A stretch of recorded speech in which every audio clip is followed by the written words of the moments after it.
Dans la terre des lions en Afrique, tous les animaux sont réunis sous le rocher des lions. Rafiki, le babouin, soulève vers le ciel le lionceau nouveau-né, Kiara. Elle est la fille du roi Simba et de la reine Nala. C'est un jour de célébration pour tous les animaux, sauf pour Zira, dont le cœur est rempli de haine parce qu'elle avait juré fidélité au méchant Scar, vaincu par Simba. Le roi lion a banni de la terre des lions les alliés de Scar, devenus des hors-la-loi. Depuis, Zira rêve de venger Scar et de faire de son fils Kovu le roi. Kovu a un grand frère appelé Nuka, très jaloux de lui parce qu'il a été choisi par Scar pour lui succéder. Il a également une sœur, Vitani, mais Zira ne semble avoir Dieu que pour Kovu et elle l'entraîne à être fort et cruel. « Tu deviendras roi !»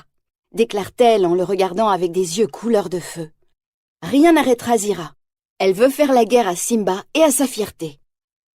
Pendant ce temps, le roi lion est heureux. Il câline sa petite Kiara et lui dit qu'un jour la terre des lions sera à elle et qu'elle ne doit jamais la quitter car elle y sera toujours en sécurité. Un jour, Kiara, qui est curieuse et courageuse, part explorer les environs et pénètre dans les terres interdites où elle tombe sur Kovu. Au début, les lionceaux se méfient l'un de l'autre, mais ils deviennent bientôt amis. Simba et Zira ont suivi chacun leur petit et rugissent férocement l'un contre l'autre pour les défendre. « Je vous ai bannis de la terre des lions !» rugit Simba, mais Zira n'a pas peur. Zira et Simba, échangeant des regards féroces, repartent chacun avec leur petit. « Au revoir !» soupire tristement Kiara. « Au revoir !» répond Kovu. Est-ce déjà la fin de leur amitié? La vie se poursuit et le soleil continue à se lever sur les plaines. Les saisons se succèdent. Kiara et Kovu deviennent adultes. Rafiki consulte l'esprit de Mufasa en dessinant des jeunes lions sur un rocher sacré. La seule réponse qu'il obtient survient lorsqu'une de ses calebasses tombe à cause du vent et se casse en deux. « Kovu, Kiara, ensemble ?» s'exclame-t-il surpris. Mais la haine de Zira est profonde et elle a un plan maléfique.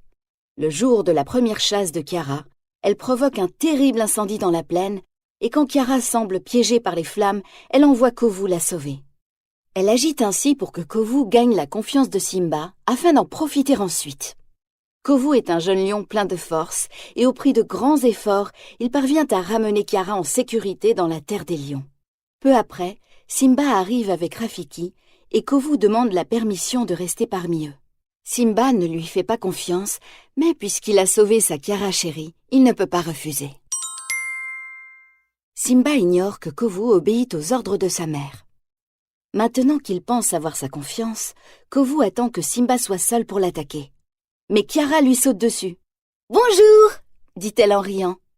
Kiara est affectueuse et le cœur de Kovu, que Zira a essayé de rendre dur comme la pierre, commence à fondre. La prévision de Rafiki se réalise.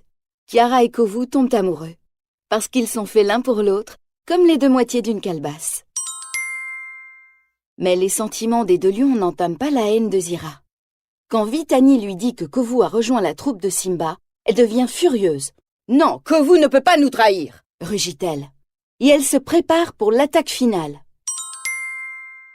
Simba raconte à Kovu la vraie histoire de son père, Mufasa, et de son frère Scar. « Ce n'était donc qu'un assassin ?» demande Kovu, surpris et triste. Simba rêve de ramener la paix, mais c'est ne pas tenir compte de la méchanceté de Zira qui arrive avec sa troupe. « Bien joué, Kovu !» grogne-t-elle satisfaite. « Tu as réussi de main de maître !» poursuit-elle, pensant que Kovu faisait semblant de gagner la confiance de Simba. Puis elle lui ordonne de tuer le roi lion. Simba se bat bravement et bien que blessé et seul contre les autres, il parvient à s'échapper. Kovu est désespéré. Il n'aurait jamais attiré Simba dans un piège. Tous les habitants de la terre des lions sont convaincus que Kovu a trahi Simba. Et le roi du haut du rocher des lions prononce la sentence. « L'exil !»« Trahison ! Disgrâce !» crient tous les animaux alors que le jeune lion est définitivement chassé de la terre des lions. Seule Kiara croit encore en lui et elle décide de le suivre sans prévenir personne. Elle veut être près de son amour. Après avoir erré pendant longtemps, Kiara finit par retrouver Kovu. Tous deux regardent leur reflet dans une mare d'eau. Leurs visages se mélangent. « Regarde, nous sommes un !» s'exclame Kovu et il sourit à Kiara. « Partons loin d'ici. On s'installera quelque part et on y fondera notre propre famille, dit-il. » Mais Kiara sourit. « Notre place est parmi les nôtres. Si nous prenons la fuite, nous détruisons tout espoir de réconciliation. » Pendant ce temps, Zira approche avec son armée de lionnes féroces et Zazu s'envole prévenir Simba. « Sire, les hors-la-loi viennent par ici pour nous donner l'assaut. C'est la guerre !» Les deux troupes sont dans la plaine, prêtes à se battre sous les éclairs d'un orage. Du haut d'un rocher, Zira rugit. « C'est la fin, Simba !» Et elle ordonne à ses lionnes d'attaquer. La bataille fait rage et Simba est cerné. « Simba, tu es à moi !» grogne Zira. Les deux lions vont se battre. Avant qu'ils n'échangent un premier coup, Kiara et Kovu s'interposent. « Papa, il faut que cela cesse !» dit Kiara en montrant les lionnes de Zira. « Nous sommes un, regarde-les, nous sommes pareils !» Les mots de Kiara réussissent à persuader les lionnes et même Simba comprend.